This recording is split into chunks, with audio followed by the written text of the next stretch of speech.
हाय बच्चों, मैं गौरव आप सभी का स्वागत करता हूं आपके इस चैनल पे जिसका नाम है मैथ्स मैजिक क्लासेस। आज हम इस वीडियो में कवर करेंगे पीरियोडिक टेबल और उससे जुड़े कुछ concepts, basic concepts of electronic configuration. और हम इसमें जो भी सीखने जा रहे हैं वो बहुत ही बेसिक्स होंगे, तो आप लोग के लिए वीडियो बहुत ज़्यादा यूजफुल होने वाला है। तो चलिए वीडियो को स्टार्ट करते हैं।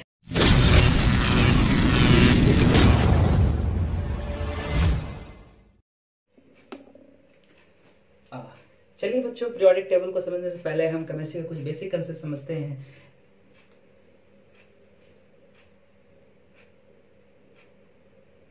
मैटर मैटर क्या होता है बच्चों? मैटर वो चीज है जिसकी अपनी खुद की एक मास होती है और एक ऑक्यूपाई स्पेस ऑक्यूपाई करती है। तो हम तो क्या लिखेंगे, हम उसको लिख सकते हैं matter is anything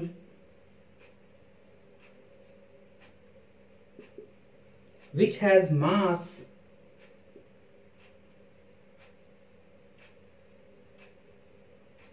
and occupy space। बच्चों, मैटर क्या है? मैटर वो किसी भी चीज को हम बोल सकते हैं जो हम सराउंडिंग में देख रहे हैं, क्योंकि अपना उसका खुद का एक मास होता है और वो जहां पर भी होगा एक अपना जगह जरूर घेरेगा, उसको हम मैटर कहेंगे।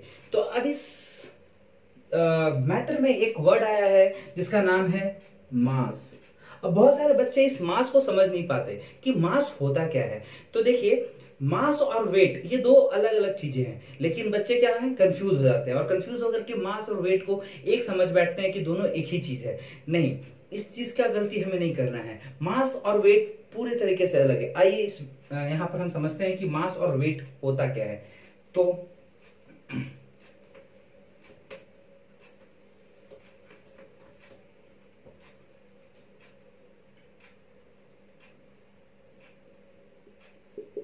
देखिए बच्चों, मास क्या है? मास होता है measurement of the particles present with in the body. माने मतलब किसी भी बॉडी के अंदर कितने पार्टिकल्स हैं उसका मेजरमेंट ही हमारा मास कहलाता है। तो हम क्या लिख सकते हैं इसको,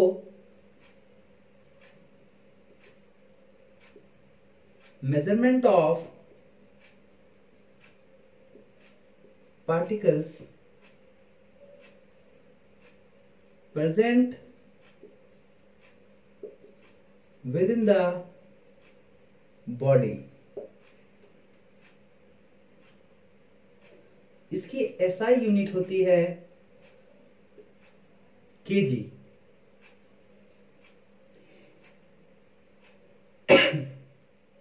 एक चीज याद रखें बच्चों कि मास एक ऐसा यूनिट है जो through out the universe constant रहता है।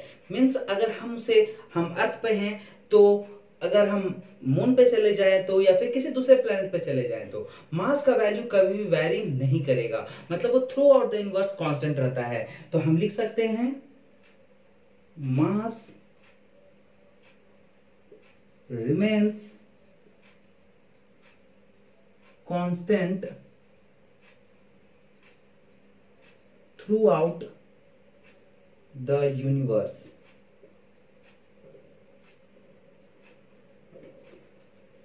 आप इसका स्क्रीनशॉट ले ले फटाक से।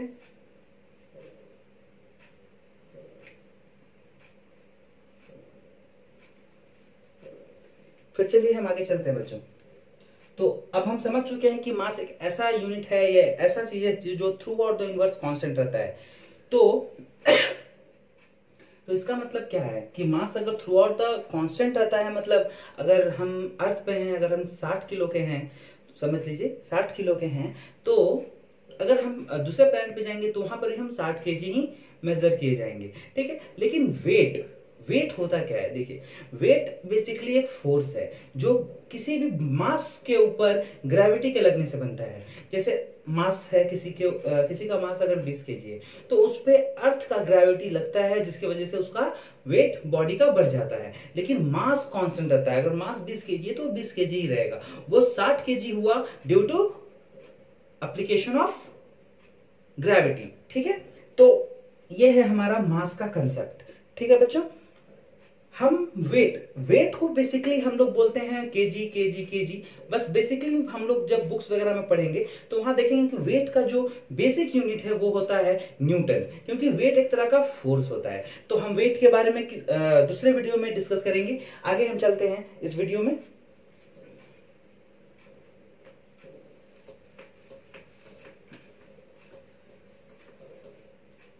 तो बच्चों हम बात कर रहे थे मैटर की। तो मैटर का क्लासिफिकेशन दो तरीके से किया गया। एक फिजिकल क्लासिफिकेशन हुआ,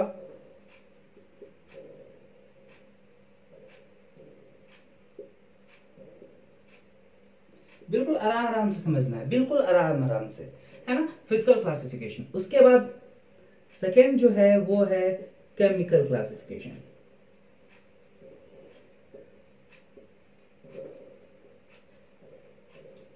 बच्चों मैटर का दो क्लासिफिकेशन किया गया, एक फिजिकल क्लासिफिकेशन, एक केमिकल क्लासिफिकेशन। अब फिजिकल क्लासिफिकेशन के अंदर क्या क्या पार्ट्स आते हैं? तो फिजिकल क्लासिफिकेशन के अंदर solid, liquid, gas, plasma, Bose, Einstein, condensate.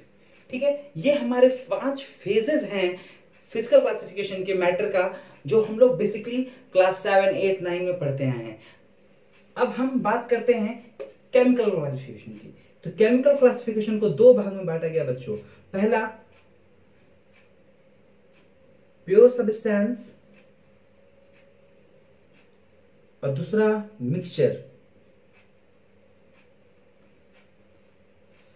हमें केमिकल क्लासिफिकेशन पे ध्यान देना है। तो प्योर सब्सटेंस एंड मिक्सचर। तो मैं इसे अब इसका स्क्रीनशॉट ले लें।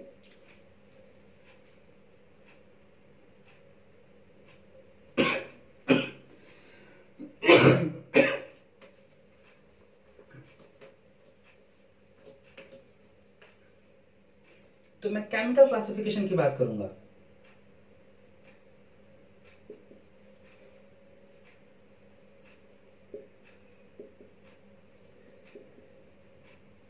तो केमिकल क्लासिफिकेशन को दो भाग में बांटा गया। पहला था प्योर सब्सटेंस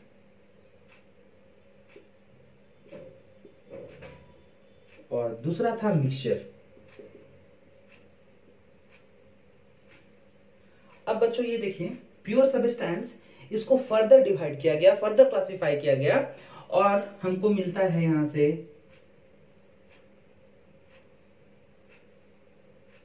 एलिमेंट और दूसरा मिलता है कंपाउंड। वेल, जहां पर मिक्सचर की बात हो तो मिक्सचर को भी दो भाग में बांटा गया, और मिक्सचर को दो भाग में बांटा गया जिसमें से एक था होमोजीनियस और दूसरा था हेट्रोजीनियस। बच्चों हम अभी मिक्सचर के बारे में नहीं पढ़ेंगे, हम पहले पढ़ेंगे प्योर सब्सटेंस के बारे में। तो एलिमेंट, हमने देखा प्योर सब्सटेंस का दो क्लासिफिकेशन है, जो है एलिमेंट और कंपाउंड। याद रखें ये दोनों प्योर सब्सटेंस होते हैं। बच्चे बहुत कंफ्यूज हो जाते हैं कि कंपाउंड प्योर नहीं है। याद रखिए, प्योर कंपाउंड भी होता है और एलिमेंट भी होता है, ठीक है ना।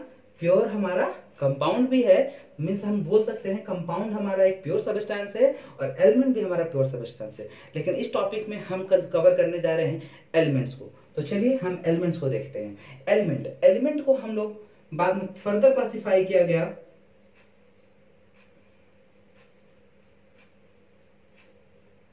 मेटल, नॉन मेटल, और इसके बीच में एक और क्लासिफिकेशन हुआ था जो बाद में हुआ था, जिसका नाम था मेटालॉइड।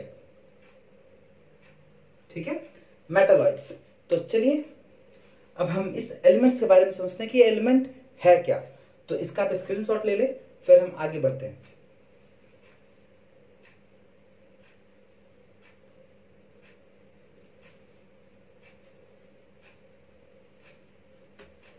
चलिए बच्चों, तो अब हम आगे स्टार्ट करते हैं elements.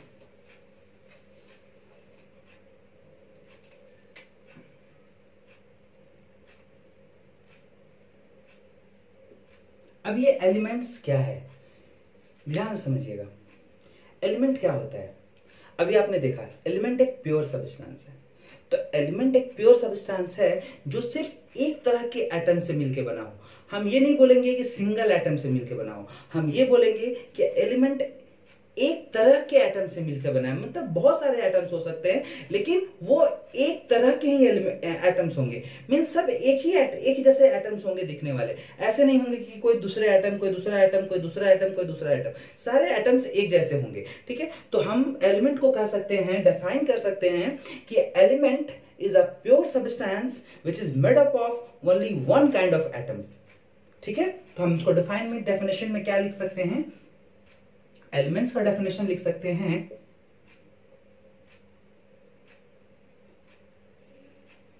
Element is a pure substance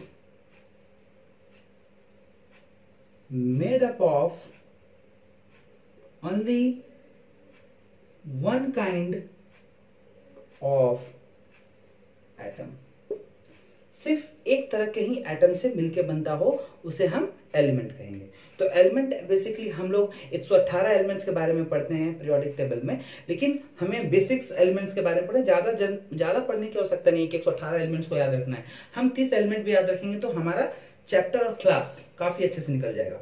तो हम एलिमेंट के बारे में समझ रहे हैं, तो इस एलिमेंट पे एक टर्म आया है जिसके बारे में आप जानते होंगे, क्योंकि ये केमिस्ट्री का सबसे बेसिक टर्मिनोलॉजी है और जिसके बिना हम लोग केमिस्ट्री में आगे नहीं बढ़ सकते। बच्चों एक चीज याद रखिएगा, मेरे इस वीडियो का बनाने का बेसिक मकसद ये भी है कि बहुत सारे बच्चे ऐसे हैं जो केमिस्ट्री का बेसिक टर्मिनोलॉजी नहीं जानते और फिर बाद में उनके मन में ये होता है कि हम केमिस्ट्री बहुत टफ है, हम नहीं पढ़ पाएंगे, केमिस्ट्री हमको अच्छा नहीं लगता, बोरिंग लगता है। तो बच्चे याद रखें कि केमिस्ट्री में कुछ ऐसे टर्म्स हैं जिसे आप याद रखना होगा और जब तक आप उसे नहीं जानेंगे तो आप आगे के क्लासेस में बहुत सारे प्रॉब्लम्स फेस करेंगे।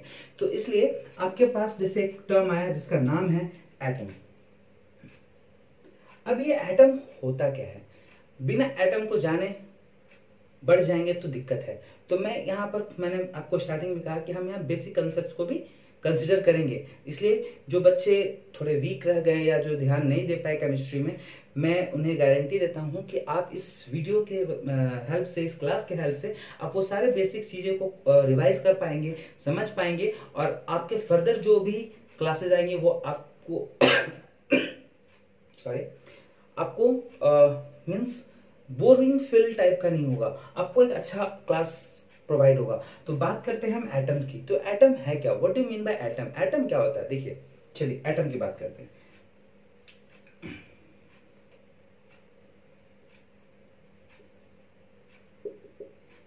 बच्चों एक चीज याद रखिएगा, इसे एकदम सरल भाषा में समझने की कोशिश करेंगे केमिस्ट्री को, है ना।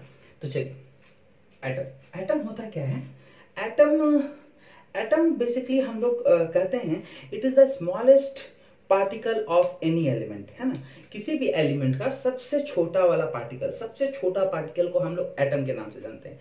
यानी कि कहने का मतलब ये है कि कोई भी एलिमेंट की बात किया जाए तो कोई भी एलिमेंट का सबसे छोटा वाला पार्टिकल एटम होता है। इसका मतलब ये हुआ कि एलिमेंट बहुत सारे एटम से मिलकर बना, मैंने पहले भी बोला कि एलिमेंट बहुत सारे एटम से मिलकर बना है। तो वो जो छोटा वाला पार्टिकल, इसका मतलब ये है कि एटम सबसे छोटा पार्टिकल है ना, सबसे छोटा पार्टिकल है। उसको हम यहाँ पे लिख सकते हैं कि atom is the smallest particle of any element. Atom is the smallest particle of an element. चलिए बच्चों, ये हो गया एटम के बारे में। अब मैं आपको एक बात बताऊं कि एटम बनता कैसे है, एटम का फॉर्मेशन कैसे हुआ। अब जरा ये सोचिए कि अगर एलिमेंट एटम से मिलकर बना है तो क्या एटम किसी से मिलकर बना है या फिर एटम के बारे में कुछ नहीं कर सकते, एटम खुद ब खुद ऐसे जनरेट हुआ? नहीं, एटम का फॉर्मेशन हुआ है। एटम का फॉर्मेशन हुआ,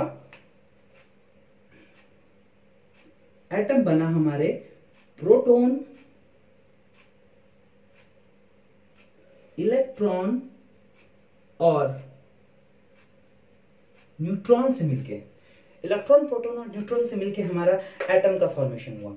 अब बहुत सारे बच्चे ये कंफ्यूज होंगे कि प्रोटॉन इलेक्ट्रॉन न्यूट्रॉन है क्या?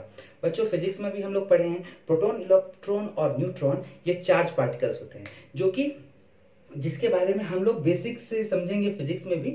बस अब यहाँ पे ये समझ लें, प्रोटॉन इलेक्ट्रॉन और न्यूट्रॉन एक चार्ज पार्टिकल है, ठीक है, जिसे हम प्रोटॉन को पॉजिटिव से डिनोट करते हैं, इलेक्ट्रॉन को निगेटिव से डिनोट करते हैं। और neutron means neutral. Neutral means, neutral का मतलब होता है जिसके अंदर जितना ज्यादा पॉजिटिव चार्ज पार्टिकल होते हैं उतने ही ज्यादा निगेटिव चार्ज पार्टिकल्स होते हैं, और दोनों पॉजिटिव और निगेटिव एक दूसरे को कैंसल आउट कर लेते हैं, जिसकी वजह से उसके अंदर नो चार्ज होता है, ठीक है। तो प्रोटॉन, इलेक्ट्रॉन और न्यूट्रॉन, न्यूट्रॉन मीन्स न्यूट्रल।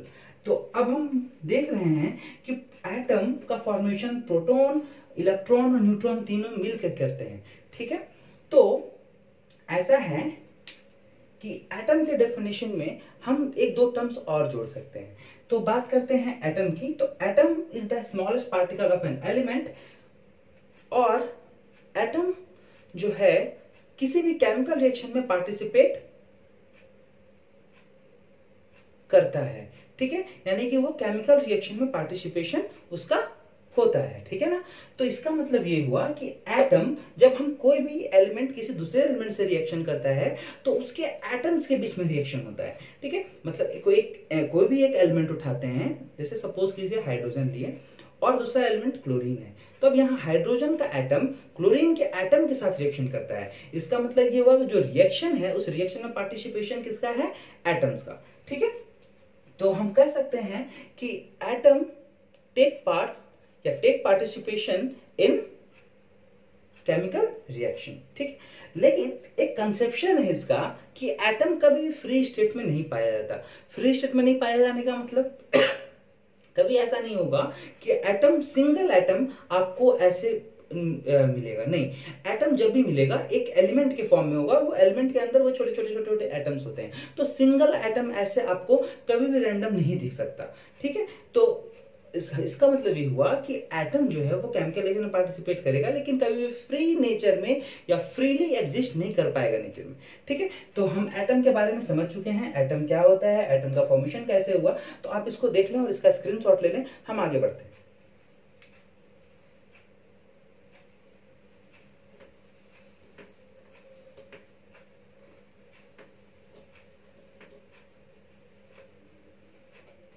चलिए बच्चों आगे चलते हैं। हम बात कर रहे थे एटम की। एटम, मैंने आपको बताया, सपोज कीजिए एक ये एटम है, तो इस एटम, ये एटम का फॉर्मेशन प्रोटॉन, इलेक्ट्रॉन और न्यूट्रॉन मिलकर करता है। तो याद रखिएगा,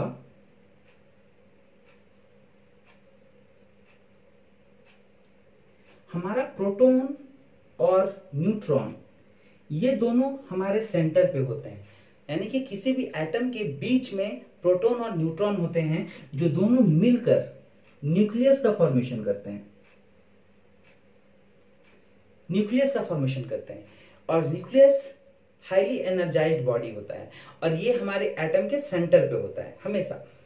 तो न्यूक्लियस अगर हमारा हाईली एनर्जाइज्ड है, इसका रीजन क्या है? क्योंकि हमारे पास न्यूक्लियस का फॉर्मेशन प्रोटॉन और न्यूट्रॉन करते हैं। न्यूट्रॉन तो बेचारा न्यूट्रल है, कोई चार्ज नहीं है उसके अंदर, लेकिन प्रोटॉन, प्रोटॉन के अंदर सबसे ज्यादा चार्ज होता है, क्योंकि वो पॉजिटिव है, और पॉजिटिव हमेशा बड़ा होता है। हम लोग पढ़े हैं तो हमें ये पता है, प्रोटॉन का चार्ज होता है +1.6 × 10⁻⁻19 कूलम, जबकि इलेक्ट्रॉन का चार्ज होता है -1.6 × 10⁻⁻19 कूलम। आप दोनों के जो वैल्यू देखेंगे, दोनों 1.6 और 1.6 × 10⁻⁹ कूलम है, पर दोनों का साइन में अंतर, एक पॉजिटिव एक नेगेटिव, और प्लस माइनस तो बहुत बड़ा रोल प्ले करता है मैथ्स में, आपको तो बहुत अच्छे से पता है।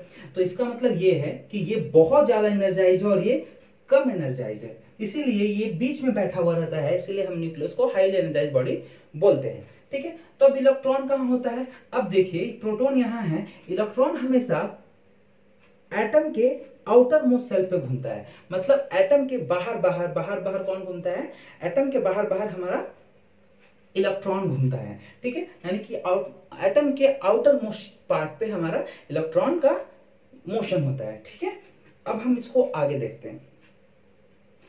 अब इसमें हम देख रहे हैं इलेक्ट्रॉन हमारा बाहर है और प्रोटॉन न्यूट्रॉन हमारा अंदर है। याद रखिएगा प्रोटॉन और इलेक्ट्रॉन के बीच में एक रिलेशन है, दोनों एक दूसरे को अट्रैक्ट करने की कोशिश करता है। प्रोटॉन के अंदर बहुत ज्यादा एनर्जी है तो इलेक्ट्रॉन को अंदर खींचने की कोशिश करेगा, ठीक है। मतलब इसके ऊपर एक फोर्स ऑफ अट्रैक्शन प्रोटॉन लगाता रहता है, उसको खींचने की कोशिश करता रहता है। और इलेक्ट्रॉन अगर जितना दूर जाता जाएगा उस पर प्रोटॉन उतना ही कम एनर्जी लगा पाएगा खींचने का, मतलब जो अट्रैक्शन पावर है वो घट जाएगा। मीन्स अगर ये इलेक्ट्रॉन, क्योंकि इलेक्ट्रॉन फ्री है, फ्री चार्ज पार्टिकल है इलेक्ट्रॉन, तो वो मूव कर सकता है। तो अगर ये फ्री चार्ज पार्टिकल ये मूव कर सकता है तो सपोज कीजिए इलेक्ट्रॉन अगर यहाँ पहुंच जाए तो प्रोटॉन जब इस इलेक्ट्रॉन के ऊपर चार्ज लगाएगा तो उसको बहुत ज्यादा पावर लगाना पड़ेगा, और अगर बहुत दूर चल जाए तो वो इलेक्ट्रॉन को अट्रैक्ट नहीं कर पाएगा। तो मतलब ये है कि इलेक्ट्रॉन मोशन पे आ सकता है और इलेक्ट्रॉन प्रोटॉन से दूर भी जा सकता है, ठीक है। अब हम बात करते हैं प्रोटॉन एटम्स का। ये मैंने एक छोटा सा आपको ओवरव्यू दिया जो बेसिक हम लोग पढ़ते हैं, ठीक है। तो अब हम आगे चलते हैं। एटम हमने कर लिया है, तो अब आगे चलें।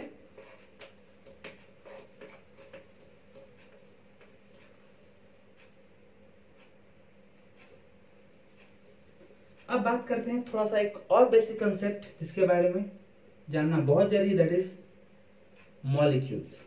अब ये मॉलिक्यूल्स होता क्या है? देखिए बच्चों, एटम को भी हम लोग smallest particle of an element बोलते हैं और मॉलिक्यूल को भी हम लोग वही बोलेंगे, ये भी हमारा स्मॉलेस्ट पार्टिकल है। लेकिन याद रखिएगा कि जो मॉलिक्यूल है ये smallest particle of an element जरूर है, smallest particle of an element, लेकिन ये दो या दो से अधिक एटम से मिलकर बनता है, ठीक है। Smallest particle of an element made up of two और मोर देन टू एटम्स। दो या दो से अधिक एटम अगर आपस में मिलेंगे तब जाके मॉलिक्यूल का फॉर्मेशन होगा। एग्जांपल देखते हैं, यहां पर ऑक्सीजन के दो एटम हैं तो इसे हम मॉलिक्यूल ऑफ ऑक्सीजन बोलेंगे। S8, यहां पर सल्फर के 8 एटम्स हैं तो इसे हम मॉलिक्यूल बोलेंगे। उम्मीद करता हूं आपको ये समझ में आया होगा। तो हम अब आगे चलते हैं। आप इसका एक स्क्रीनशॉट ले लें।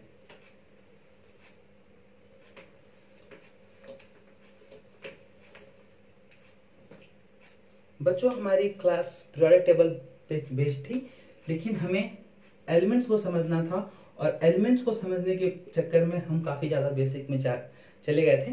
तो चलिए अब आगे चलते हैं। एलिमेंट, और एलिमेंट को हमने समझ लिया कि एलिमेंट क्या है।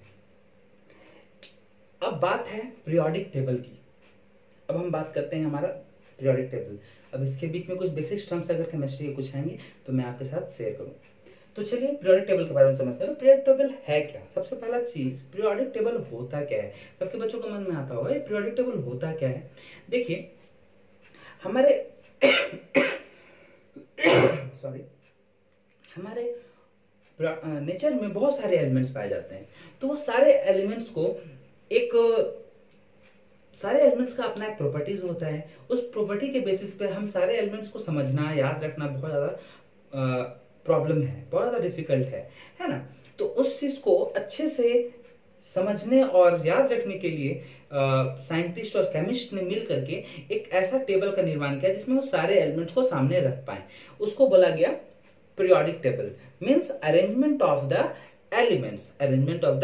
Elements in a specified chart. किसी एक चार्ट में सारे एलिमेंट्स को अरेंज कर देना पीरियोडिक टेबल कहलाता है, ठीक है। तो पीरियोडिक टेबल का ये बेसिक डेफिनेशन हो गया। पीरियोडिक टेबल क्या है बच्चों? पीरियोडिक टेबल है एलिमेंट का एक चार्ट के ऊपर अरेंज कर देना, पीरियोडिक टेबल कहलाता है। अब हम बात करते हैं कि पीरियोडिक टेबल बना कैसे, स्टार्ट कैसे हुआ पीरियोडिक टेबल का। तो मैं इस पीरियोडिक टेबल को की फॉर्मेशन को एक कहानी के जैसा मैं आपको समझाने की कोशिश करूंगा। तो आप इसे रिलेट करेंगे कहानी के जैसा ताकि आपको ये याद रह जाए, ठीक है। तो चलिए मैं स्टार्ट करता हूँ। पीरियोडिक टेबल का फॉर्मेशन कैसे हुआ। देखिए जब बहुत सारे एलिमेंट्स नेचर में आ गए, ठीक है, बहुत सारे एलिमेंट्स हुए, तो बहुत सारे एलिमेंट आ गए, तो अब सबके मन में ये हुआ कितने सारे एलिमेंट है, कैसे याद रखेंगे, कैसे याद रखेंगे। तो किसी ने कहा, मैं ये एक स्टोरी का जैसा समझा रहा हूँ, तो आप इसे याद कर ले, जैसे मैं बता रहा हूँ ऐसे आप याद कर ले, तो कुछ कुछ जो इंपॉर्टेंट टर्म्स है वो ऑटोमेटिक आपके ब्रेन में सेट हो जाएगा। तो देखिए, तो किसी ने कहा कि ये सारे एलिमेंट्स को एक चार्ट में अगर अरेंज कर दिया जाए तो ये बहुत अच्छा होगा, तो ताकि हम लोग अच्छे से उसको पढ़ पाएंगे, समझ पाएंगे। तो कहा गया ठीक है, सही बात है, हम पीरियोडिक टेबल का फॉर्मेशन करते हैं, हम एक टेबल बनाते हैं ताकि सारे एलिमेंट्स अरेंज किया जा सके। तो सबसे पहले आए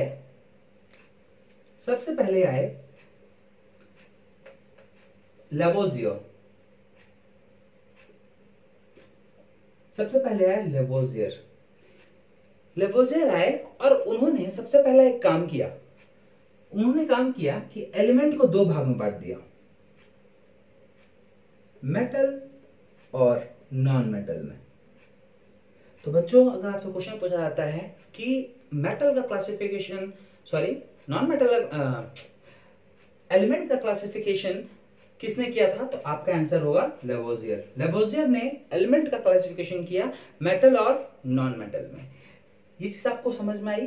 लेवोजियर आए, उन्होंने एलिमेंट को दो भाग में बांटकर रख दिया कि भाई एलिमेंट दो तरीके का होता है, एक मेटल एक नॉन मेटल।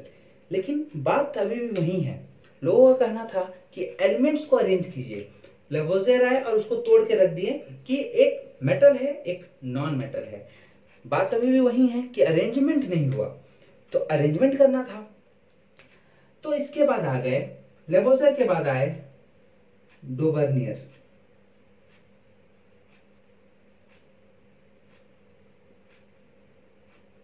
डोबर्नियर आए, ये एक रशियन केमिस्ट थे। डोबर्नियर आए और डोबर्नियर एक जर्मन केमिस्ट, और इन्होंने आकर के बोला कि ठीक है, मैं ये मेटल और नॉन मेटल जो कि एलिमेंट है, इसका मैं ग्रुपिंग करूंगा और ग्रुपिंग करके मैं इसको अरेंज करने का कोशिश करता हूं। तो इन्होंने स्टार्ट किया, इन्होंने तीन एलिमेंट का ग्रुप बनाना स्टार्ट किया। क्या किया इन्होंने?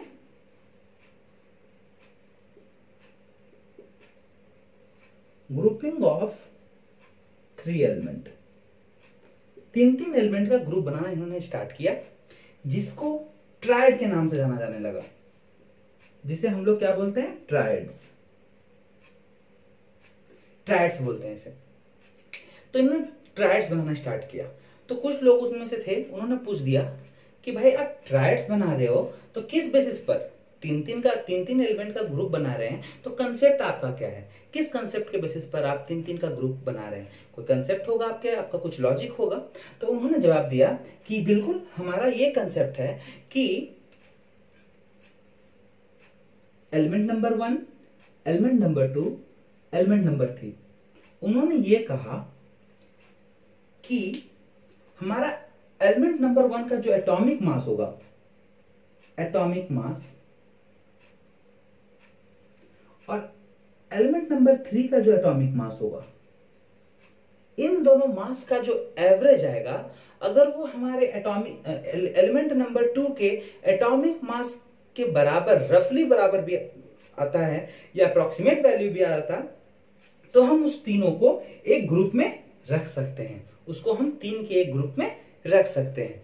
उन्होंने क्या कंसेप्ट दिया? उन्होंने कंसेप्ट दिया बच्चों कि एलिमेंट नंबर 1 का एटॉमिक मास और एलिमेंट नंबर 3 का एटॉमिक मास, यानी पहले एलिमेंट और थर्ड वाले एलिमेंट का एटॉमिक मास का एवरेज निकाला जाए, और अगर वो एवरेज हमारे बीच में जो बैठे हुए एलिमेंट है, अगर उसके एटॉमिक मास के लगभग भी बराबर हो जाए या पूरा बराबर हो जाए, तो हम उन तीनों को एक ग्रुप में रख सकते हैं, ट्राइड का फॉर्मेशन कर सकते हैं। ठीक है, तो इस तरीके से उन्होंने बहुत सारे एलिमेंट्स को अरेंज करने की कोशिश किया। ठीक है, तो हम एक एग्जांपल से समझते हैं इसको।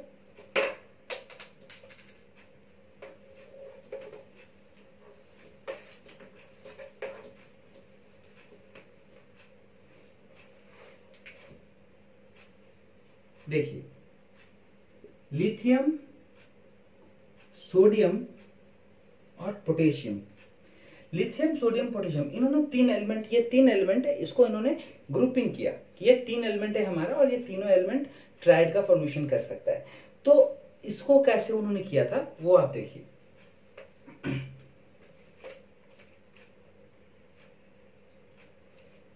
देखिए इसका एटॉमिक मास है 7, इसका एटॉमिक मास होता है 23 और इसका एटॉमिक मास होता है 39। बच्चों एटॉमिक मास क्या होता है कि एक एटम का जो अपना मास होता है उसको हम लोग एटॉमिक मास बोलते हैं, सिंपल सा टर्म में एटॉमिक मास। ऐसे इसका डेफिनेशन करेंगे तो वो कुछ लेंदी सा हो जाएगा, तो हम समझने की कोशिश करते हैं कि एटम का जो अपना मास है उसको एटॉमिक मास बोलते हैं। तो ये जो लिथियम है, इस लिथियम का एटॉमिक मास 7 है, इस सोडियम का एटॉमिक मास 23 है और पोटेशियम का एटॉमिक मास 39 है। अब उनके कंसेप्ट से हमने क्या समझा है कि हमारा पहला एलिमेंट और तीसरा एलिमेंट का एटॉमिक मास का एवरेज अगर निकालते हैं तो वो बीच में बैठे एलिमेंट के रफली बराबर अगर होता है तो वो ट्राइड का फॉर्मेशन कर सकता है। तो करके देखते हैं। इसका एटॉमिक मास 7, इसका 39, दोनों को जोड़ना है और एवरेज कैसे निकालते हैं बच्चों, 2 से डिवाइड कर देंगे तो कितना हो जाता है, 39 में अगर 7 जोड़ा जाए तो हो जाता है 46 डिवाइड बाय 2 और 46 का हम आधा करते हैं तो आता है 23 और ये बिल्कुल सोडियम के बराबर है। तो इसका मतलब ये हुआ कि ये तीनों एलिमेंट एक ट्राइड का फॉर्मेशन करेंगे, बिल्कुल सही। लेकिन प्रॉब्लम क्या आया, इस तरीके से वो तो बनाना चालू करती है, लेकिन प्रॉब्लम ये आया कि बहुत सारे ऐसे एलिमेंट्स मिले जिसे वो ट्राइड का फॉर्मेशन नहीं कर पाए, जो उनका ये कंसेप्ट फॉलो नहीं हो पाया और उनका ये जो कंसेप्ट था ये हो गया फेल। अब ये कंसेप्ट हो गया फेल, तो फेल होने से सारे एलिमेंट्स को जो वो पीरियोडिक टेबल में अरेंज करने की कोशिश कर रहे थे वो नहीं कर पाए। लेकिन बात अभी भी वही है कि अभी भी हमें एलिमेंट्स को पीरियोडिक टेबल पे अरेंज करना था, तो डोबर्नियर तो फेल हो गए। अब उसके बाद कौन आए, उसके बाद आते हैं हमारे न्यूलैंड। बच्चों आप स्क्रीनशॉट लेते चले। उसके बाद आते हैं न्यूलैंड।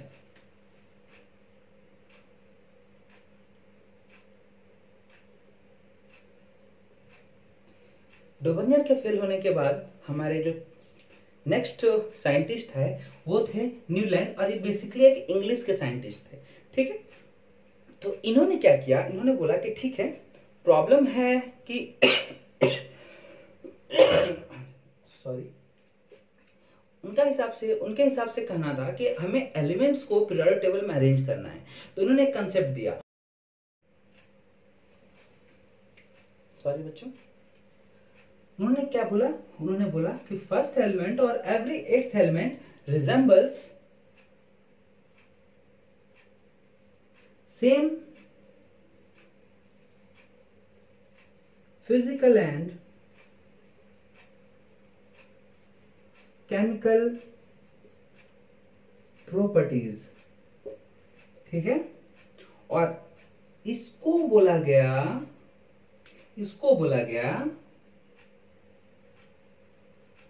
Law of octaves.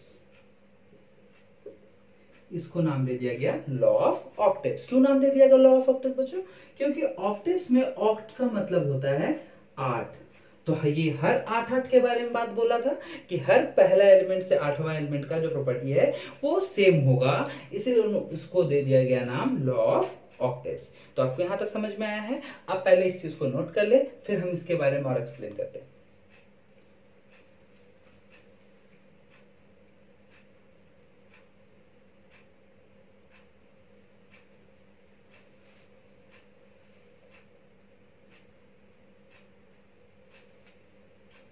चलिए अब आगे देखते हैं।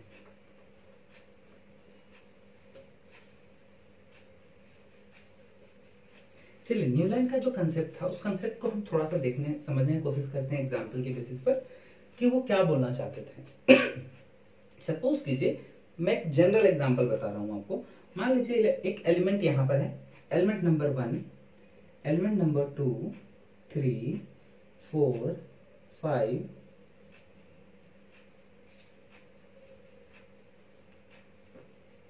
Element number 1, 2, 3, 4, 5,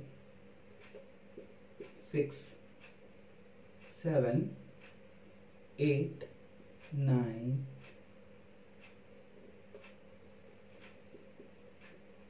11 12 14 15 16 17 18 19 20 and so on. उन्होंने क्या बोला था? उन्होंने ये बोला था कि हम एलिमेंट्स को एटॉमिक मास के ध्यान में रखते हुए उसको इंक्रीजिंग ऑर्डर में अरेंज करेंगे। मतलब जिसका एटॉमिक मास सबसे कम होगा उसको सबसे पहले, जिसका एटॉमिक मास सबसे ज्यादा होगा उसको सबसे बाद में। लेकिन पहला एलिमेंट और हर 8वां एलिमेंट का जो प्रॉपर्टी होगा वो कैसा होगा? सेम होगा। तो अगर हम इसको पहला एलिमेंट बोलते हैं तो इसके बाद इसका 8वां एलिमेंट यहाँ है, यानी ये दोनों का जो प्रॉपर्टी होगा वो कैसा होगा? सेम होगा। फिजिकल और केमिकल प्रॉपर्टीज कैसा होगा? सेम होगा। फिर अगर हम आगे बात करें, अगर इसका ये 8वां एलिमेंट है तो अब नेक्स्ट वाला जो एलिमेंट है वो 16, ये वाला जो एलिमेंट होगा उसका प्रॉपर्टी कैसा होगा? सेम होगा। इस तरीके से करते हुए इन्होंने अरेंज करना चालू किया।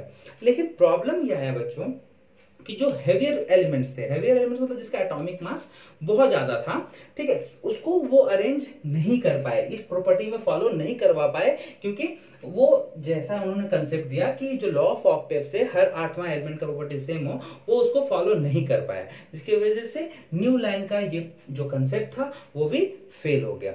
अब फेल हो गया, लेकिन हमारा जो बेसिक चीज हमको जो चाहिए वो क्या था कि एलिमेंट्स को पीरियोडिक टेबल पे अरेंज करना था, चार्ट बनाना था, अरेंजमेंट करना था एलिमेंट्स का। वो अब इसके फेल होने से क्या हुआ? रुक गया। अब इसके बाद आए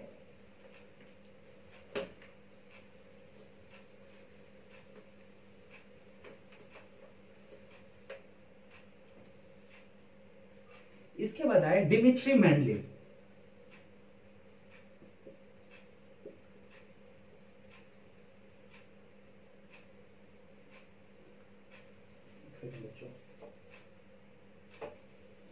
इसके बाद आए डिमिट्री मेंडलीव। अब देखिएगा, डिमिट्री मेंडलीव इन्होंने आकर के एलिमेंट्स का अरेंजमेंट चालू किया, क्योंकि न्यूलैंड का कंसेप्ट हो गया था फेल।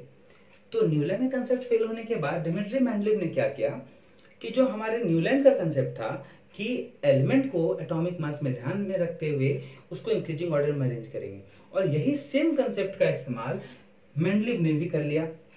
उन्होंने भी बोला ठीक है, जो एलिमेंट है उस एलिमेंट को हम एटॉमिक मास के बेसिस पर इंक्रीजिंग ऑर्डर में अरेंज करेंगे। लेकिन जो उन्होंने कहा था, क्योंकि न्यूलैंड का जो कंसेप्ट था वो फेल हुआ था, हर 8वां एलिमेंट का प्रॉपर्टी सेम होगा, ये वाला कंसेप्ट फेल हो गया था, जिसके बेसिस पर उनको पूरे कंसेप्ट को फेल करना पड़ गया। तो मेंडलीव ने क्या किया? मेंडलीव ने बेसिकली यही किया कि उनका जो पहला लाइन था, यानी पहला स्टेटमेंट था कि हमारे एलिमेंट्स को एटॉमिक मास के बेसिस पर इंक्रीजिंग ऑर्डर में अरेंज करेंगे, उन्होंने उस चीज को ध्यान में रखा, और जो फेल हुआ था उसको उन्होंने क्या किया? चेंज किया। और उन्होंने चेंज में क्या किया?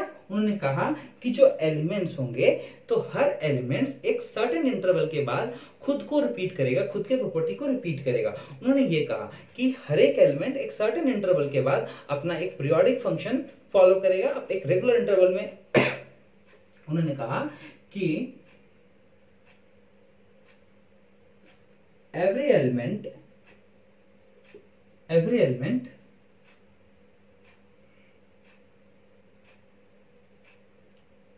repeats its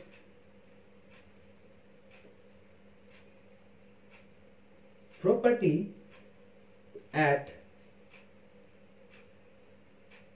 certain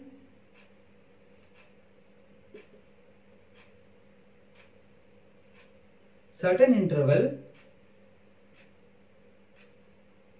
or we can say certain periodic, repeat at certain periodic interval। तो पीरियोडिक इंटरवल मतलब क्या हुआ? एक रेगुलर टाइम के बाद खुद को रिपीट करना चालू करेंगे। मतलब क्या हुआ सॉरी मतलब क्या हुआ कि यहाँ एक एलिमेंट 1 है, एलिमेंट 2 है, एलिमेंट 3 है, एलिमेंट 4 है, एलिमेंट 5 है। जब एलिमेंट 6 वापस इसके नीचे बैठेगा, 7 8 9 10, तो ये वाला जो एलिमेंट है और ये वाला जो एलिमेंट है, इन दोनों का प्रॉपर्टी कैसा हो जाएगा बच्चों?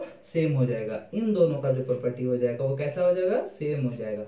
इन दोनों का जो प्रॉपर्टी हो जाएगा वो सेम हो जाएगा। इन दोनों का जो प्रॉपर्टी हो जाएगा वो सेम हो जाएगा। इन दोनों का जो प्रॉपर्टी होगा वो सेम हो जाएगा। इस तरीके से हमारे डिमिट्री मेंडलीव ने इसको बताया। इसके साथ साथ उन्होंने और क्या बताया? उन्होंने ये बात भी बोली कि हम जब एलिमेंट्स को टॉप टू बॉटम देखते हैं, टॉप टू बॉटम ग्रुपिंग करते हैं एक, तो उसको हम लोग बोलते हैं ग्रुप्स। क्या बोलते हैं बच्चों? क्या बोलते हैं उसको? ग्रुप्स। यानी कि ये ग्रुप है। तो this is group number 1, this is group number 2, group number 3, group number 4, group number so on. ऐसे करके जितने भी बनेंगे, तो जब हम टॉप टू बॉटम की बात करते हैं तो वो ग्रुप है। This is the group. ये ग्रुप है ना? ये ग्रुप है। लेकिन जब हम लेफ्ट टू राइट मतलब इधर से लेफ्ट टू राइट, जब हम ऐसे हम लोग ग्रुपिंग कर देते हैं तो इसको कहते हैं पीरियड्स। तो उसको कहते हैं हम लोग पीरियड्स। ठीक है? जब हम टॉप टू बॉटम देखते हैं बच्चों तो वो होता है ग्रुप्स। जब हम लेफ्ट टू राइट की ओर देखते हैं तो वो होता है पीरियड्स। ठीक है? ये हमारे डिमिट्री मेंडलीव ने इसको बताया। ठीक है? अब आगे देखते हैं।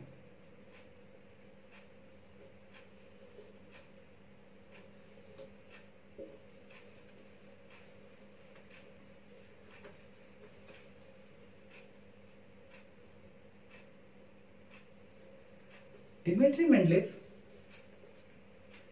ये सारी चीज बताने के अलावा उन्होंने एक चीज और भी बताया, और उन्होंने क्या बताया मैं बताऊंगा आपको।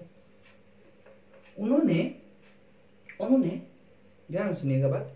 उन्होंने एक प्रिडिक्शन कर डाला। प्रिडिक्शन क्या किया कि उन्होंने जब अरेंजमेंट किया अपने कंसेप्ट के बेसिस पर कि हर एक प्रॉपर्टी एक सर्टेन इंटरवल के बाद अपने प्रॉपर्टीज को रिपीट करेगा पीरियोडिक इंटरवल में, तो जब इस कंसेप्ट को उन्होंने अरेंज करना चालू किया तो उन्होंने देखा कि कुछ ऐसे एलिमेंट्स थे जिसके नीचे कोई एलिमेंट नहीं आ पाया। ठीक है? और उस जगह पे खाली जगह रह गया। तो उन्होंने कहा कि इस खाली जगह पर कोई एक ऐसा एलिमेंट आएगा जो उसके पहले वाले एलिमेंट का प्रॉपर्टी को फॉलो करेगा। मींस एक प्रिडिक्शन उन्होंने किया कि एक एलिमेंट ऐसा जरूर आएगा जो इस जगह पर फिल होगा। तो एग्जांपल लेकर समझाते हैं हम आपको। Element number 1 2 3 4 5 6। सपोज कीजिए कि ये जो एलिमेंट है इसका एक प्रॉपर्टी है ए। एग्जांपल है ए है, इसका प्रॉपर्टी बी है, इसका प्रॉपर्टी सी है, इसका प्रॉपर्टी डी है, इसका प्रॉपर्टी ई है। अब इसके नीचे ये बैठा है तो जाहिर सी बात है इसका भी प्रॉपर्टी ए होगा, क्योंकि हमारे मेंडलीव ने बोला है कि जब भी कोई एलिमेंट खुद को रिपीट करता है तो उसका पीरियोडिक इंटरवल में रिपीट करने पे उसका प्रॉपर्टी भी रिपीट करता है, सेम हो जाता है। तो ये देखिए, ये इधर से इधर आया, इसका मतलब इसका प्रॉपर्टी सेम होगा। ये है तो ये भी ये है। अब एलिमेंट नंबर जो 7 था उसका प्रॉपर्टी बी ना होकर के सी था। उसका जो प्रॉपर्टी था वो बी ना होकर के सी था, तो यानी कि बी के जगह पे तो वो बैठेगा नहीं, वो तो सी के साथ चला जाएगा, क्योंकि सी का प्रॉपर्टी है तो सी के नीचे जाना चाहिए। तो इसका मतलब यहां पर आ जाएगा E7। तो इस जगह पे एक जगह खाली रह गया। तो इसी जगह पर मेंडलीव ने बोला कि इस जगह पर एक ऐसा एलिमेंट आएगा जो इसके प्रॉपर्टी को फॉलो करेगा, और ये एक प्रेडिक्शन हो गया।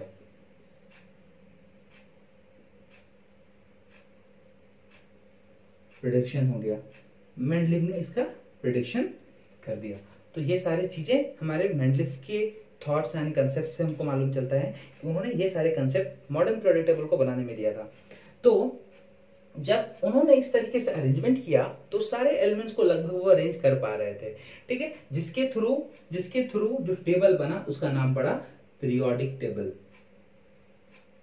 पीरियोडिक टेबल मतलब बच्चों अब पीरियोडिक टेबल का फॉर्मेशन हो गया। ठीक है? पीरियोडिक टेबल का फॉर्मेशन हो गया। अब पीरियोडिक टेबल का तो फॉर्मेशन हो गया, लेकिन कुछ ऐसे एलिमेंट्स थे, बहुत कम एलिमेंट्स, कुछ ऐसे एलिमेंट्स थे जैसे कि आइसोटॉप्स और रेयर अर्थ मेटल्स।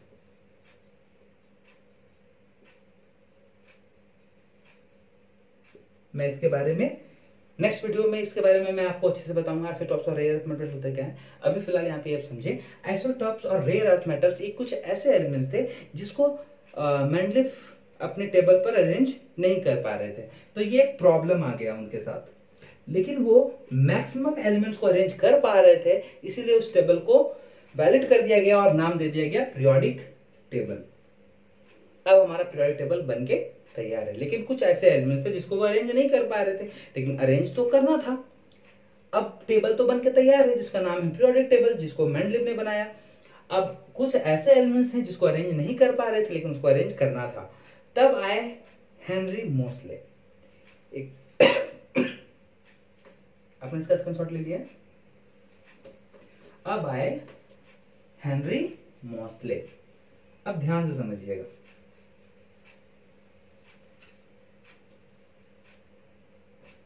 अब आते हैं हेनरी मोसले।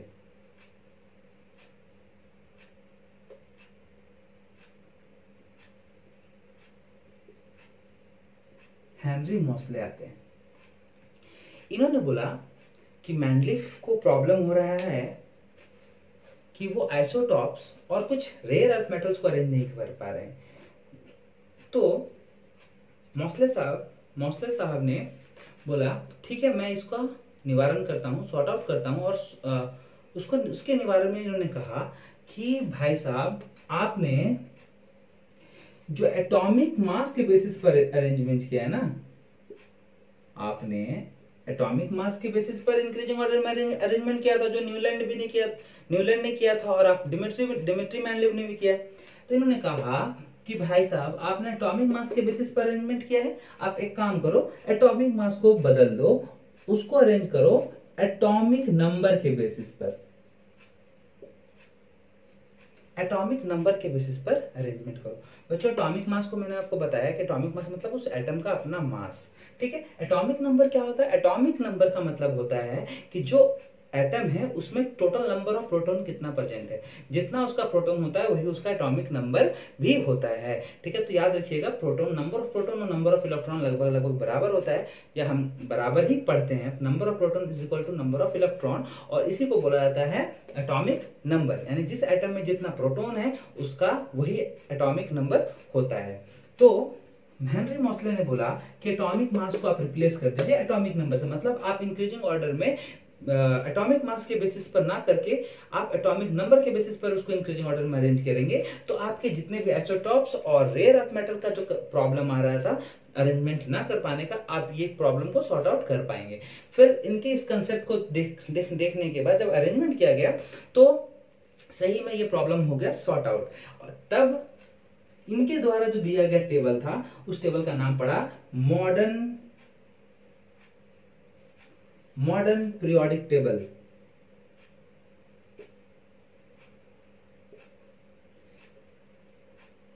तो बच्चों, मॉडर्न पीरियोडिक टेबल बनके तैयार है, ठीक है। अब हेनरी मोसले, मेंडलीव, ये सब तो अब जो इनके पास जितने एलिमेंट्स थे इन्होंने सब अरेंज कर दिया। इसके बाद, इनके जाने के बाद और भी बहुत सारे एलिमेंट्स का खोज हुआ, तो उस सारे एलिमेंट्स को भी तो हमारे टेबल पे रखना था, पीरियोडिक टेबल पे।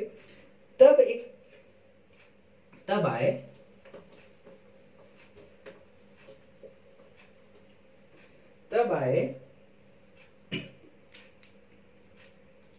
Niels Bohr.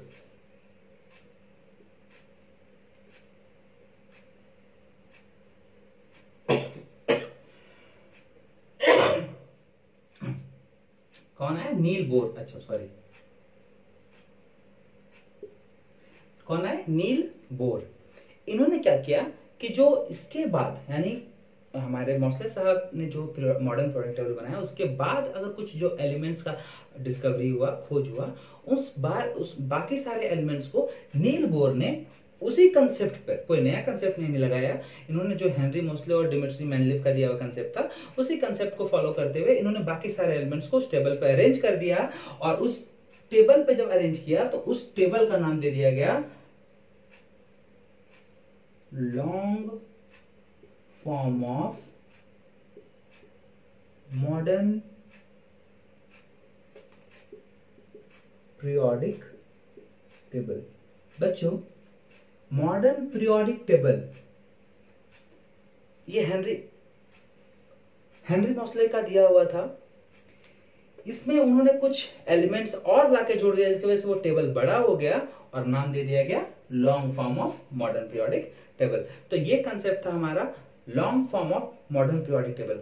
आईसीएसई क्लास 10 के पहला चैप्टर जो था हमारा periodic table and periodic properties and variation of properties, उसका ये चैप्टर्स, उस चैप्टर का ये कंटेंट है हमारा, जो अभी तक हमने हमने जो अभी डील किया है इस चीज को। तो आप हमारा ये जो स्टोरी नैरेट जो था छोटा सा, उस नैरेट स्टोरी को आप याद रखें, जिसके बेसिस पर आप उसको बहुत अच्छे से समझ पाएंगे।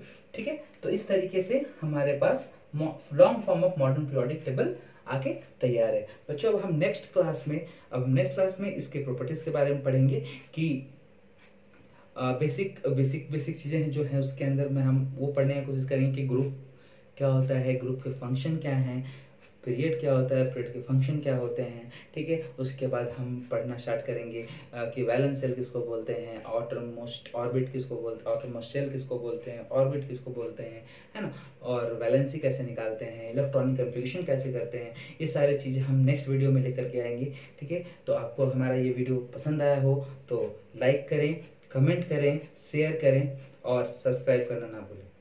Thank you.